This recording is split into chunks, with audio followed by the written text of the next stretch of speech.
میں نے آپ کے سامنے آیات تلاوت کی ہیں 20ویں پارے کی سورہ عنکبوت آیت نمبر 28 سے آیت نمبر 35 تک۔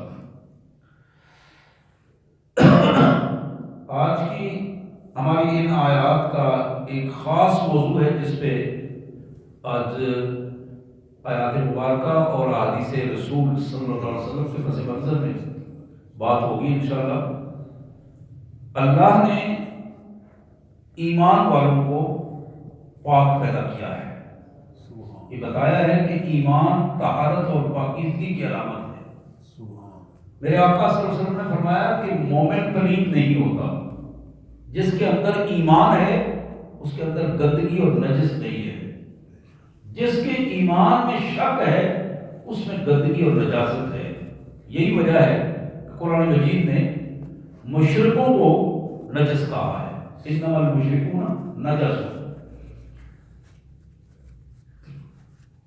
حضرات، جس طرح عقیدے کے اعتبار سے مسلمان پاک ہے، اسی طرح عمل، اخلاق اور کردار کے اعتبار سے بھی ایمان مسلمان کو پاک کر دیتا ہے۔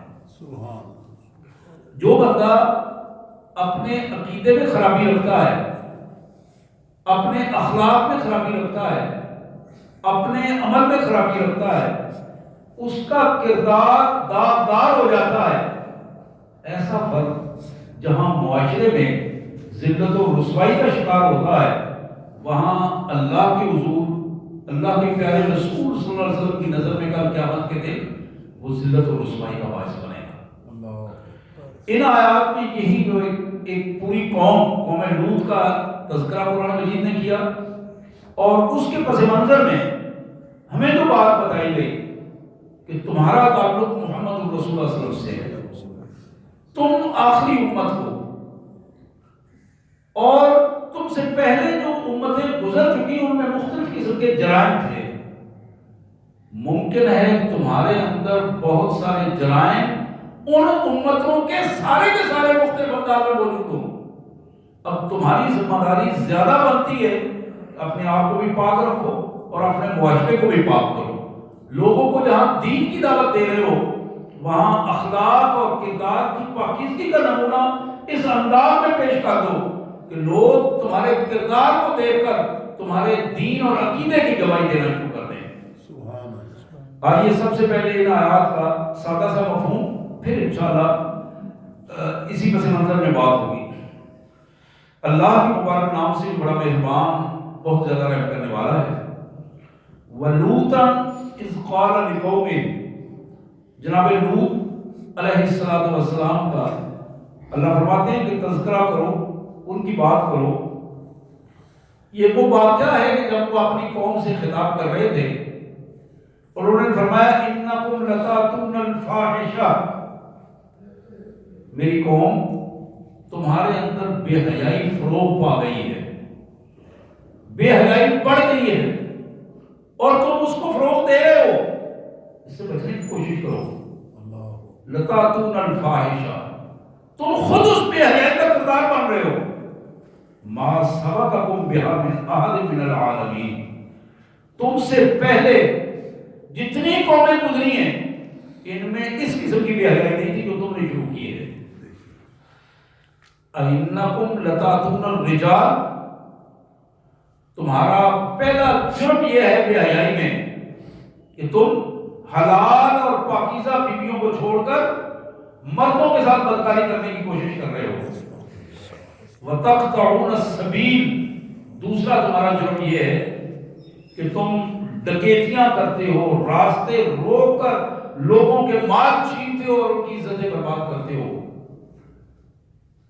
وَتَأْتُونَ فِي نَادِيكُمُ الْمُنْكَرَ، تیسرا تمہارا جرم یہ ہے کہ تم اللہ کی نافرمانیوں کو کھلے عام محفلوں میں کرتے ہو، کھلے عام سرے عام بیٹھ کر مل کر گروپ بنا کر تم بے حیائیوں کو پھیلاتے ہو اور بے حیائیوں کو کھلے عام سرے عام لوگوں کے سامنے پیش کرتے ہو۔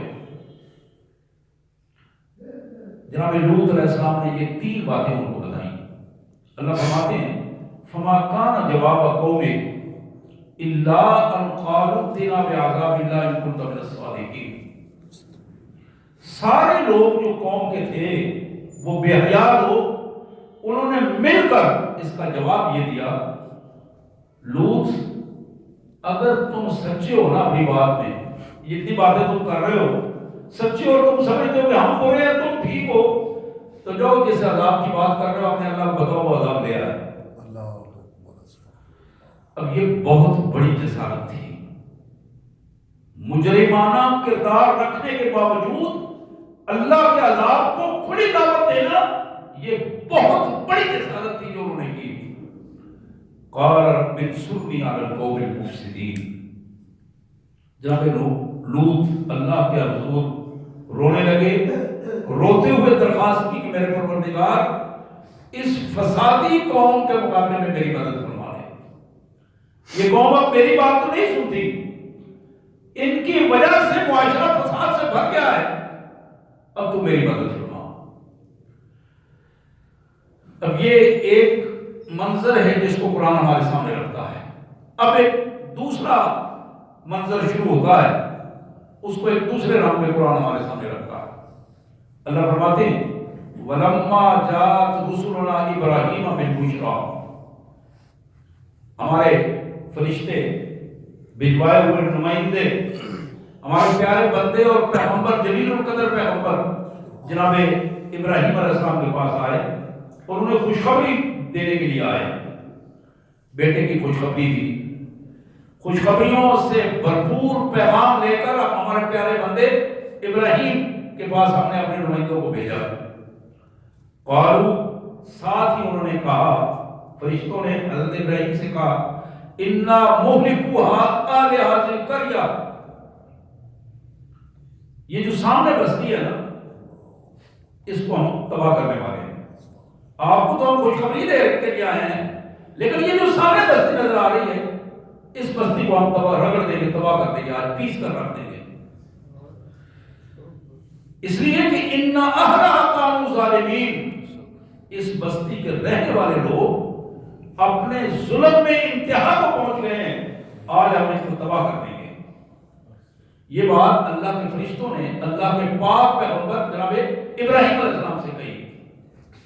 جناب ابراہیم فوراً بولے ان فیہا لوطا، بھئی اس میں تو ہمارا ایک بیٹا لوط رہتا ہے، تم ساری بستی کی بات کر رہے ہو تو اس میں تو لوط بھی ہے۔ قالوا نحن اعلم بمن فیہا، انہوں نے عرض کیا حضرت ہمیں بخوبی معلوم ہے کہ اس میں کون کون رہتا ہے، میرے اللہ نے حکم دیا تو ہمیں سب کا بتا دیا ہے، ایک ایک بندے کا بتایا ہے۔ لَنُنَجِّيَنَّهُ، ہم اس لوط کو بچا لیں گے، وَأَهْلَهُ، اور لوط کے ماننے والوں کو بھی بچائیں گے، إِلَّا امْرَأَتَهُ، مگر اس کی بیوی نہیں بچ سکے گی۔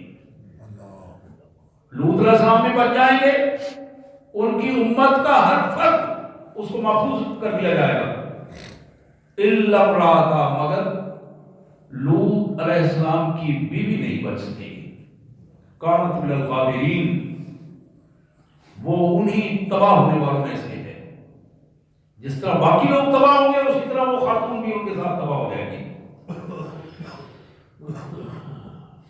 اب یہ گفتگو ہو رہی ہے ابراہیم علیہ السلام کے پاس، فرشتے وہاں ہیں۔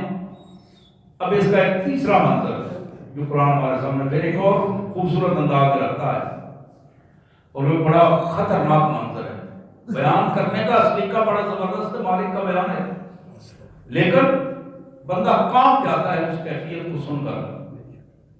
وَلَمَّا أَن جَاءَتْ رُسُلُنَا لُوطًا سِیءَ بِهِمْ وَضَاقَ بِهِمْ ذَرْعًا وَقَالُوا لَا تَخَفْ وَلَا تَحْزَنْ إِنَّا مُنَجُّوكَ وَأَهْلَكَ إِلَّا امْرَأَتَكَ كَانَتْ مِنَ الْغَابِرِينَ۔ جب ہمارے فرشتے خوبصورت نوجوان لڑکوں کی صورت میں، نوعمر بچوں کی صورت میں لوط علیہ السلام کے پاس آئے اور اس بستی میں سیدھے انہی کے گھر آئے، سِیءَ بِهِمْ، ان کو دیکھ کر جناب لوط علیہ السلام کو بڑی تکلیف ہوئی، بڑے پریشان ہو گئے۔ وَضَاقَ بِهِمْ ذَرْعًا، اور دل میں بڑی تنگی محسوس کی کہ میں کیا کروں گا. اور وہ فرشتے کہنے لگے، اگر جناب لوط کو نہیں پتا تھا کون ہے، وہ تو مہمان سمجھ رہے تھے کہ مہمان آئے، بچے ہیں، کسی اور کے پاس یہاں پناہ نہیں ملی تو میرے پاس آ گئے. اب اس کیفیت میں جو ہی ان کی پریشانی کو دیکھا فرشتوں نے، اس پریشانی کی کیفیت کو دیکھ کر کہنے لگے لا تخف، حضرت گھبرائیے نہیں، ولا تحزن، غمزدہ نہ ہوئیے، کوئی پریشانی والی بات نہیں. انا منجوک، ہم اللہ کی طرف بھجوائے ہوئے ہیں اور ہم آپ کو بچا لیں گے، اللہ کے حکم سے آپ کو بچا لیں گے. اب وَأَهْلَكَ، اور آپ کے ساتھیوں کو بھی بچا لیا جائے گا. إِلَّا امْرَأَتَكَ كَانَتْ مِنَ الْغَابِرِينَ، ہاں آپ کی بیوی کے بارے میں یہ حکم نہیں ہے بچانے کا، اس لیے وہ تباہ و برباد ہو جانے والوں میں سے ہوگی. إِنَّا مُنزِلُونَ عَلَىٰ أَهْلِ هَٰذِهِ الْقَرْيَةِ رِجْزًا مِّنَ السَّمَاءِ بِمَا كَانُوا يَفْسُقُونَ، ہم آسمان سے ذلت کا پیغام لے کر اس بستی والوں کے لیے آئے ہیں، اور ذلت نازل ہوگی ان پر ان کی بدماشیوں اور بے حیائیوں کی وجہ سے. اللہ فرماتے ہیں وَلَقَدْ تَرَكْنَا مِنْهَا آیَةً، ہم نے اس بستی کے لوگوں کے ساتھ کیا ہوا وہ عمل جو سزا کے طور پر ان کے ساتھ ہوا تھا، اس کو ہم نے ایک واضح دلیل کے ساتھ قیامت تک آنے والے عقل مند لوگوں کے لیے ایک واضح دلیل کے طور پر رکھ دیا ہے، پیش کر دیا ہے کہ اسے اپنے انداز میں دیکھیں. حضرات یہ آیات تھی سورہ عنکبوت کی، جو کہ آیت نمبر 28 سے 35 تک. اس کا اسی منظر کو قرآن مجید نے سورہ ہود میں بھی ہمارے سامنے رکھا ہے. 12واں پارہ سورہ ہود. سورہ ہود میں اس کو تھوڑا سا اور ایک خاص انداز میں کائنات کے مالک نے فرمایا وَلَمَّا جَاءَتْ رُسُلُنَا لُوطًا سِيَّ بِهِمْ وَضَاقَ بِهِمْ ذَرْعًا وَقَالَ هَٰذَا يَوْمٌ عَصِيبٌ. ان نوجوان بچوں کو دیکھ کر جناب لوط بہت زیادہ پریشان بھی ہوئے، دل میں گھبراہٹ اور تنگی بھی محسوس کی، اور کہنے لگے آج تو بڑا ہی مشکل دن ہے، میں ان خبیثوں کا کس طرح مقابلہ کروں گا. هَٰذَا يَوْمٌ عَصِيبٌ، بڑا ہی مصیبت والا دن ہے، بڑا ہی مشکل دن آج آ پڑا ہے. وَجَاءَهُ قَوْمُهُ يُهْرَعُونَ إِلَيْهِ، جو ہی ان بچوں کو جناب لوط کے گھر آتے ہوئے انہوں نے دیکھا کہ ایک گروپ ہے خوبصورت بچوں کا، وہ ادھر داخل ہو گیا ہے. پوری قوم کے بے حیا اور بدماش لوگ دندناتے ہوئے حضرت لوط کے گھر آئے. وَمِن قَبْلُ كَانُوا يَعْمَلُونَ السَّيِّئَاتِ، اس سے پہلے بھی وہ بے حیاؤں میں مبتلا رہے تھے. قَالَ يَا قَوْمِ هَٰؤُلَاءِ بَنَاتِي هُنَّ أَطْهَرُ لَكُمْ فَاتَّقُوا اللَّهَ وَلَا تُخْزُونِ فِي ضَيْفِي أَلَيْسَ مِنكُمْ رَجُلٌ رَشِيدٌ. تو جناب لوط ان سے کہنے لگے کچھ حیا کا دامن سنبھالو، اللہ نے تمہیں پاک بیویاں دی ہیں، ان پاک بیویوں کے ساتھ اپنی خواہشات کو پورا کرو، نہ کہ بے حیائی اور بدماشی کرتے ہوئے اپنے کردار کو داغدار کرو. فاتقوا اللہ، اللہ سے ڈر جاؤ.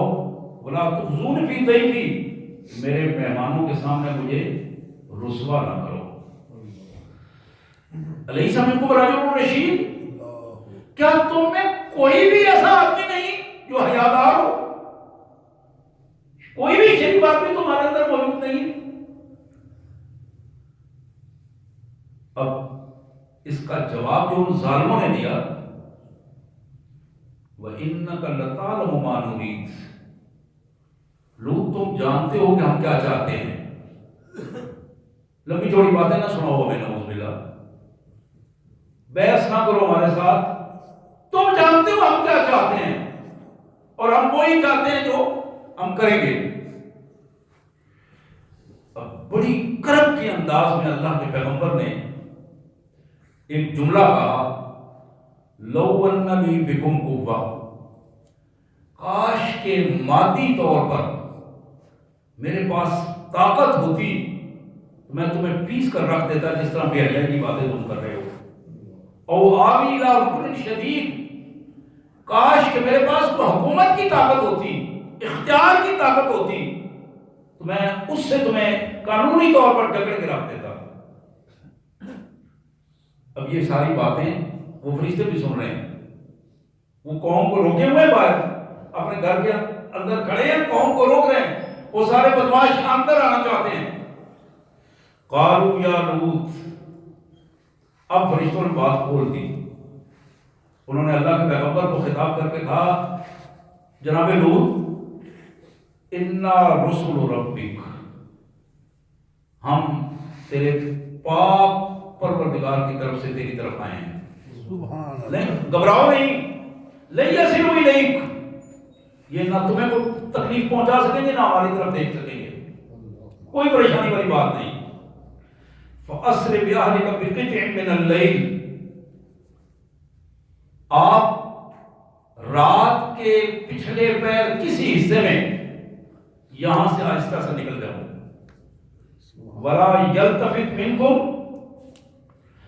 أَحَدٌ إِلَّا امْرَأَتَكَ، اور نکلتے وقت تم میں سے کوئی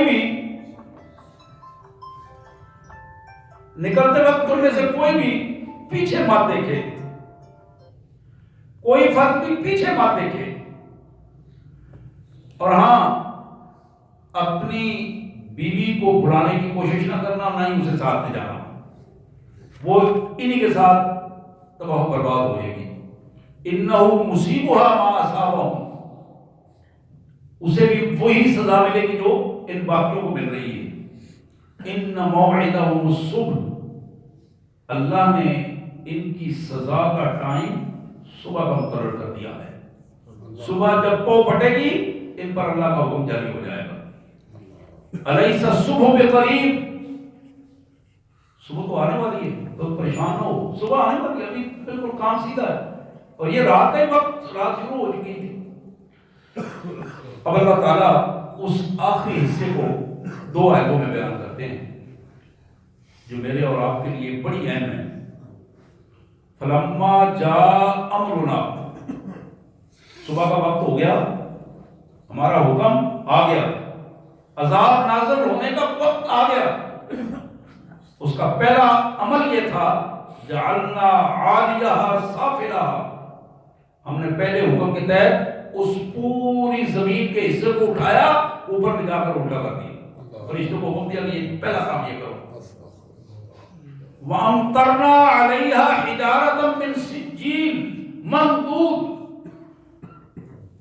مُّصَوَّمَةً عِندَ رَبِّكَ، دوسرا عمل یہ تھا کہ ہم نے ان پر پتھروں کی بارش کی، اوپر لے جا کے نیچے پھینکا الٹا کر کے زمین کو، پھر اوپر سے پتھروں کی بارش کی، اور مسلسل موسلادھار بارش تھی، پتھر پہ پتھر ان کے اوپر پڑ رہے تھے۔ من سجیل منضود، پکے ہوئے پتھر، نشانے والے اور نوک و نکیلے پتھر، مصومۃ عند ربک، ایک ایک پتھر نامزد تھا کہ وہ کس کو پڑے گا اور کیسے پڑے گا۔ تیرے پروردگار نے ان کو نشان زدہ کر دیا تھا کہ اس ظالم کو اس پتھر کے ساتھ مار پڑے گی۔ وما ہی من الظالمین ببعید، جب آدمی ظالم بن جاتا ہے تو پھر وہ اللہ کی گرفت سے بچ نہیں سکتا۔ نستغفر اللہ ونتوب الیک، نستغفر اللہ ونتوب الیک، نستغفر اللہ ونتوب الیک، یا کریم یا رحم الراحمین یا ذی الجلال والاکرام۔ حضرات تھوڑا سا وقت ہے، میں اس تھوڑے سے وقت میں قرآن آیات کے بعد یہ 5 احادیث ہیں جو میں آپ کے سامنے 6 احادیث ہیں جو رکھنا چاہتا ہوں۔ انہی آیات کے پس منظر میں محمد کریم صلی اللہ علیہ وسلم نے کچھ ارشادات فرمائے۔ یہ پہلی حدیث ابن ماجہ کی حدیث ہے، ترمذی شریف میں بھی موجود ہے، ترغیب و ترہیب میں موجود ہے، جناب جابر بن عبداللہ رضی اللہ تعالیٰ عنہ کی روایت۔ میرے آقا صلی اللہ علیہ وسلم نے فرمایا ان اخوف ما اخاف علی امتی من عمل قوم لوط، مجھے اپنی امت کے بارے میں اپنے بعد جس چیز کا بہت زیادہ ڈر رہتا ہے وہ یہ ہے کہ کہیں یہ بے حیائی میں قوم لوط کے عمل کے ساتھ ملوث نہ ہو جائیں۔ اس بات کا مجھے بڑا ڈر رہتا ہے، میں اللہ کے حضور ان کے لیے دعائیں کرتا رہتا ہوں۔ یہ پہلی وہ بات تھی جو رسول اللہ صلی اللہ علیہ وسلم نے خطرے کی نشاندہی کی ہے، ہمیں امت کو خطرے کی نشاندہی کی ہے۔ طبرانی کی ایک دوسری حدیث جو جناب جابر بن عبداللہ کی کے حوالے سے ہے، نبی رحمت صلی اللہ علیہ وسلم نے فرمایا اذا ظلم اہل الذمہ کانت الدولت دولت العدو، لوگوں جب مسلمانوں کی حکومت میں اقلیتوں کے ساتھ ظلم کرنا شروع کر دیا جائے، اہل ذمہ جو لوگ ہیں، اقلیتیں ہیں، جب ان کے ساتھ ظلم شروع ہو جائے تو پھر اللہ تعالیٰ اس حکومت کو دشمنوں کی حکومت کے حوالے کر دیتے ہیں۔ بظاہر وہ حکومت رہے بھی لیکن وہ دشمنوں کے اشاروں سے پھر چلنا شروع ہوتی ہے، اپنے اختیارات اس کے سلب کر لیے جاتے ہیں۔ پھر آپ نے فرمایا کہ وَإِذَا قَصُرَ الزِّنَا قَصُرَ السِّبَا، لوگوں جب کسی قوم میں زنا جیسی بدکاریوں جیسی بے حیائیاں پھیل جاتی ہیں اور زیادہ پھیل جاتی ہیں تو پھر مسلمان قیدیوں کی کثرت ہو جاتی ہے، پھر انہیں زیادہ جیلیں بنانی پڑتی ہیں اور قیدیوں کی کثرت ہوتی ہے۔ مسلمان کلمہ پڑھنے والے جب اس بدکاری میں ملوث ہوتے ہیں تو پھر زیادہ سے زیادہ وہ قید و بند کی صورتوں میں چلے جاتے ہیں، من حیث القوم بھی وہ غیر قوموں کے قیدی بن جاتے ہیں اور من حیث الفرد بھی اپنی قوم کے قیدی بن جاتے ہیں۔ وَإِذَا كَثُرَ اللُّوطِيَةُ رَفَعَ اللَّهُ يَدَهُ عَنِ الْخَلْقِ فَلَا يُبَالِي فِي أَيِّ وَادٍ هَلَكُوا، کہ جب لوگ کسی آبادی کے لوگ، قوم کے لوگ عملے قوم لوط میں مبتلا ہو جاتے ہیں، مردوں کے ساتھ بدکاری میں مبتلا ہو جاتے ہیں، تو پھر اللہ اپنی رحمت کا ہاتھ ان سے اٹھا لیتا ہے، اللہ کی رحمت چھن جاتی ہے ان سے۔ فلا یبالی فی ای واد ہلاکوا، پھر اللہ کو کوئی پرواہ نہیں ہوتی کہ وہ کس کھڈے میں گر کر مر سے ہلاک ہوتے ہیں یا ان کے ساتھ کچھ بھی ہوتا ہے، اللہ ان کو بچاتا نہیں ہے، اللہ کی رحمت ان کا ساتھ نہیں دیتی۔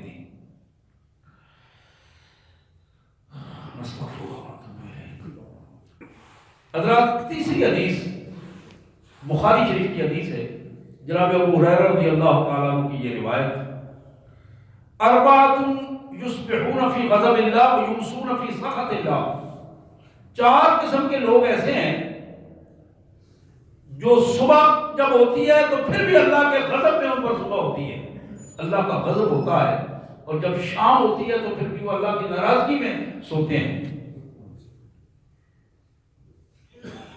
قلت من ہم یا رسول اللہ، میں نے عرض کیا اللہ کے رسول صلی اللہ علیہ وسلم یہ کون سے لوگ ہیں ایسے بدبخت لوگ، صبح بھی اللہ کی ناراضگی اور شام بھی اللہ کی ناراضگی؟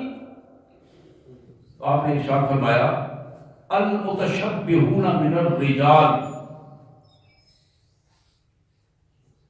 وہ مرد جو عورتوں کی طرح کا لباس پہننے کی کوشش کریں، بال بنانے کی کوشش کریں، میک اپ کرنے کی کوشش کریں، عورتوں جیسی حرکتیں کر کے اپنے آپ کو خوبصورت اور بنانے کی کوشش کریں۔ المتشبہون من الرجال بالنساء، ذرا غور کیجیے اس پر، نوجوان نسل کے حوالے سے جو رسول اللہ صلی اللہ علیہ وسلم نے فرمایا، جو گھنٹوں شیشے کے سامنے کھڑے ہو کر اپنی بڑاؤ سوار کے چکر میں پڑے ہوئے اور من حیث القوم ہمارے لوگوں نے یہ جو بیوٹی پارلر عورتوں کے لیے کھولے ہوئے تھے اور مردوں کے لیے کھولے ہوئے ہیں، اور اس کے نتائج کیا نکل رہے ہیں. پھر فرمایا دوسرے وہ لوگ والمتشبہات من النساء بالرجال، وہ عورتیں جو مردوں جیسا بننا چاہتی ہیں، مردوں جیسا کام کرنا چاہتی ہیں، مردوں جیسا لباس پہنتی ہیں، مردوں جیسی حرکات کرتی ہیں اور بے حجاب ہو کر باہر نکلتی ہیں. یہ کون لوگ ہیں؟ جن کی رات، جن کے دن اللہ کے غضب اور اس کی ناراضگی میں ہوتے ہیں. پھر فرمایا تیسرے وہ قسم کے لوگ والذی یات البہیمہ، ایسے بدبخت لوگ جو جانوروں کے ساتھ بدکاریوں کی کوششیں کرتے ہیں. بدترین انسان وہ شخص ہے اللہ کی ناراضگی میں ڈوبا ہوا ہے جو انسانوں کو چھوڑ کر بدترین اس کی کیفیت یہ ہے کہ وہ جانوروں کے ساتھ بدکاریوں کی، بے حیائیوں کی کوشش کرتا ہے. چوتھی قسم کے وہ لوگ والذی یاتی بالرجال، وہ مرد جو مردوں کے ساتھ بدکاریوں کی، بے حیائیوں کی کوشش کرتے ہیں. حضرات، یہ چوتھی حدیث جو میں آپ کے سامنے رکھنا چاہوں گا، یہ ترمذی شریف کی حدیث ہے. آپ اس کا اندازہ کرتے چلے جائیں، میں اس پہ کچھ زیادہ تبصرہ نہیں کر رہا ہوں، الفاظ محمد الرسول صلی اللہ علیہ وسلم کے آپ کے سامنے رکھ رہا ہوں. جناب عبداللہ بن عباس رضی اللہ تعالیٰ کہتے ہیں کہ میرے آقا صلی اللہ علیہ وسلم نے فرمایا، ابو داؤد کی حدیث اور ابن ماجہ میں بھی ہے، من وجدتموہ یعمل عمل قوم لوط فاقتلوا الفاعل والمفعول. جب تم دیکھو، پکڑ لو کسی مرد کو مرد کے ساتھ بدکاری کرتے ہوئے، ان دونوں کو قتل کر دو. اور ذرا غور کیجیے، سزا کی کیفیت پہ ذرا غور کیجیے. لیکن یہ بات ذہن میں رہنی چاہیے کہ یہ سزا ہر فرد نہیں دے گا، یہ سزا عدالت دے گی. سزا اسلامی عدالت دے گی. اگر ہر فرد یہ سزا دینا شروع کر دے تو معاشرہ فتنے سے بھر جائے گا. اس لیے علماء امت نے اس پر متفقہ فیصلہ دیا ہے کہ سزا فرد نہیں دے گا، سزا عدالت دے گی. لیکن سزا کیا ہے؟ عمل کرنے والا، کروانے والا دونوں کو قتل کر دو، تاکہ اس معاشرے میں گندگی کا جو بیج بول رہے ہیں وہ دونوں کو دونوں ختم ہو جائے، معاشرہ گندگی سے پاک ہو جائے.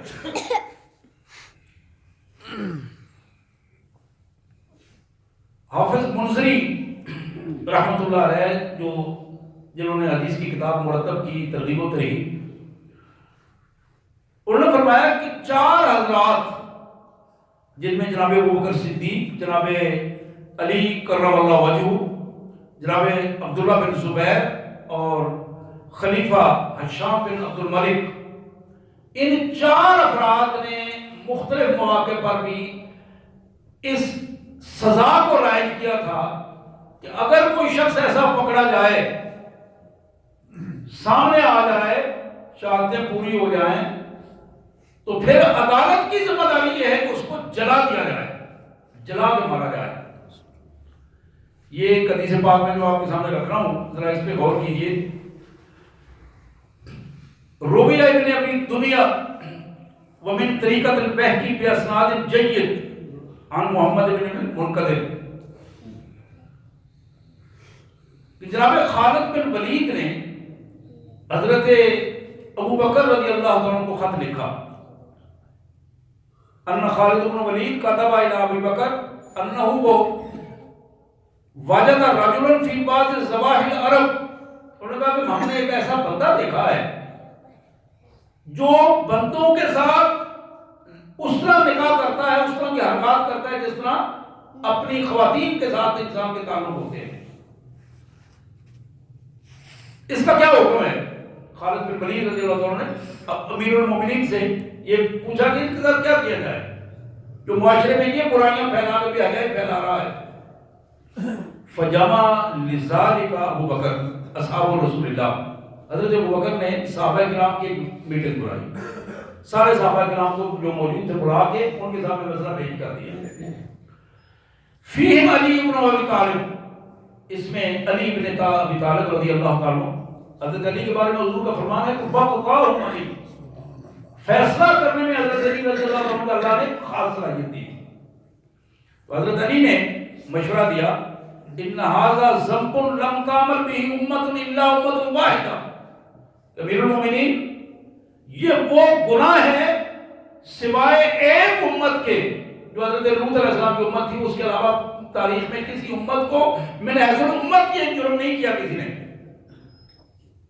ففعل اللہ بہم ما قد علمتم، اور آپ لوگ جانتے ہیں اس امت کے ساتھ اللہ نے کیا اجر کیا تھا ان کا، ارا ان تحرقہ بالنار، میرا فیصلہ یہ ہے کہ اس کو آگ میں جلا دیا جائے۔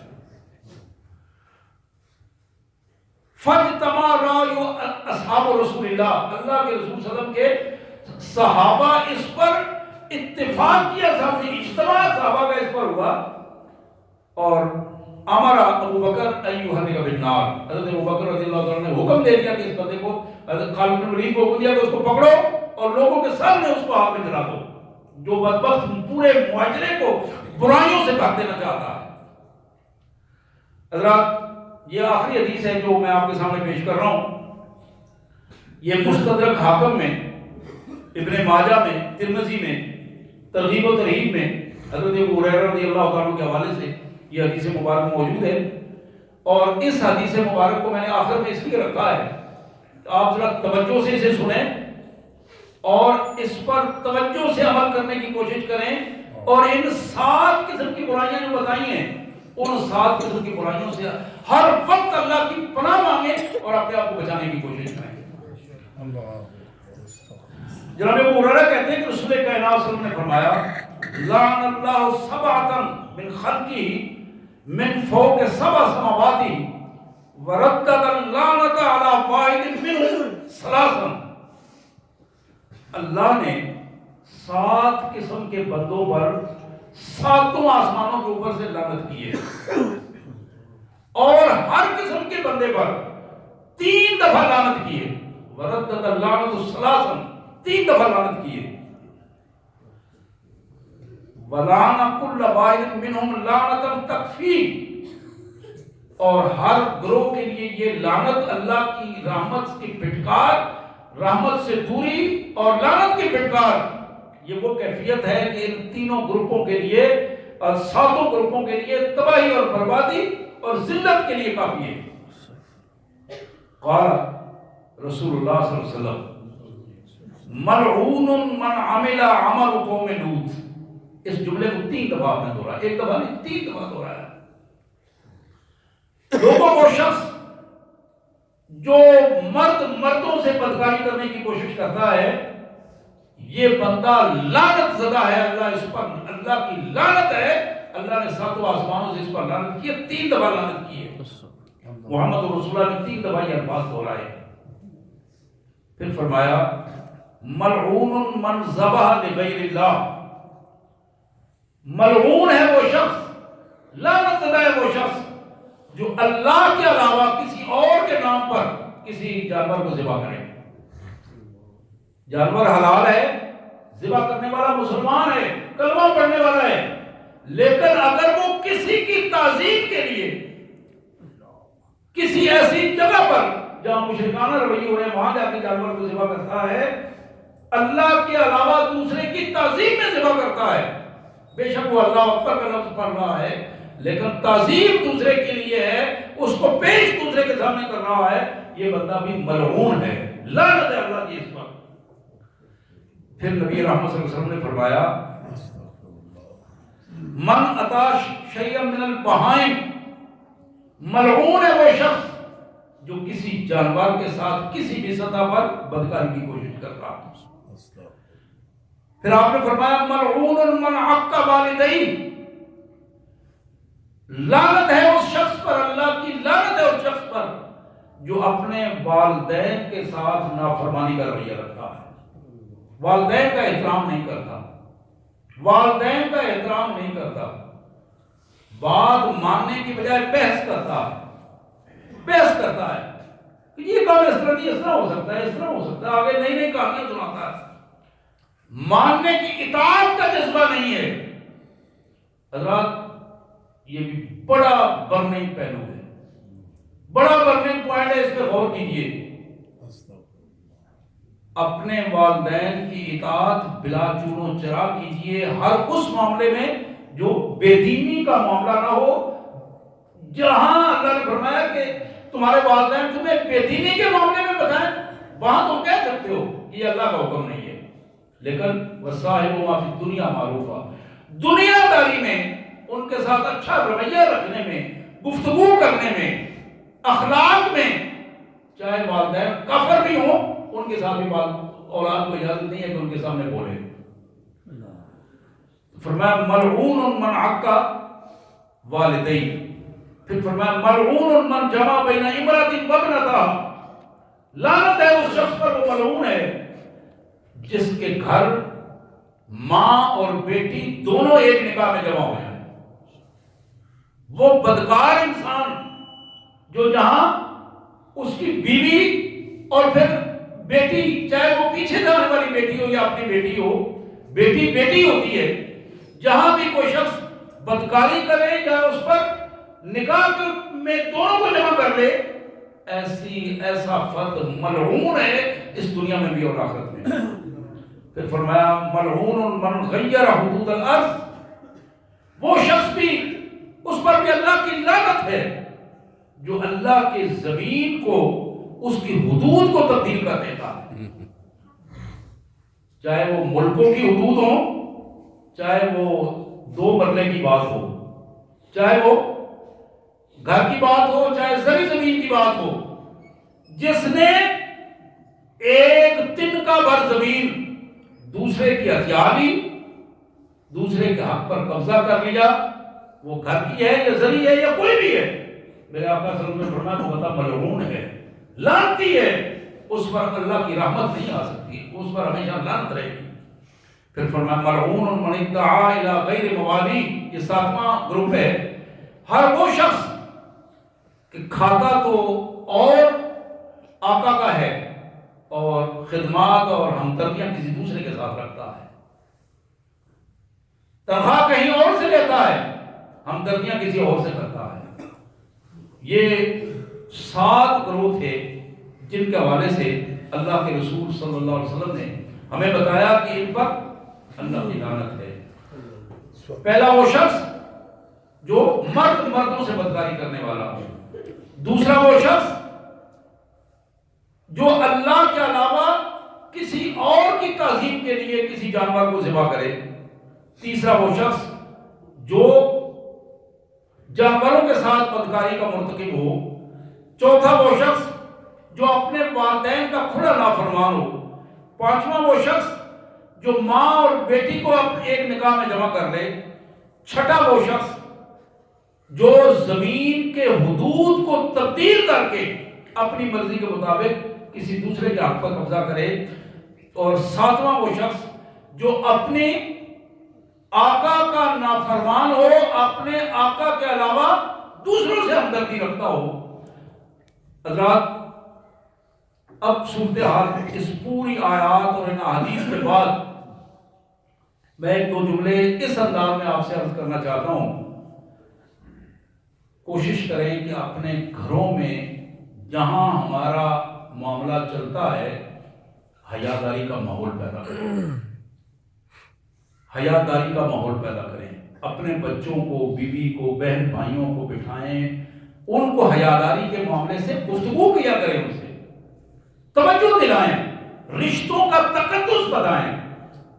رشتوں کا تقدس یہ ہمارا میڈیا جو پرنٹ میڈیا ہے، اخبارات کی صورت میں آتا ہے، یہ جو موبائلوں کی صورت میں ہے، ٹی ویوں کی صورت میں ہمارے سامنے ہے، نیٹ کی صورت میں ہے، یہ مسلسل رشتوں کے تقدس کو تباہ کر رہا ہے، رشتوں کی پہچان ختم کر رہا ہے، حلال رشتوں کو، حرام رشتوں کو یہ تباہ برباد کرنا چاہتا ہے، خاندانی نظام کو برباد کر رہا ہے.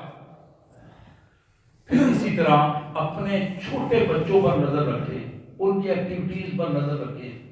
اپنے گھر کے معاملات پر نظر رکھیں، اپنے پڑوسیوں پر نظر رکھیں کہ تم آپ کے بچے ان کے یہاں کتنا جاتے ہیں، کون کس پر کیا عمل کر رہا ہے۔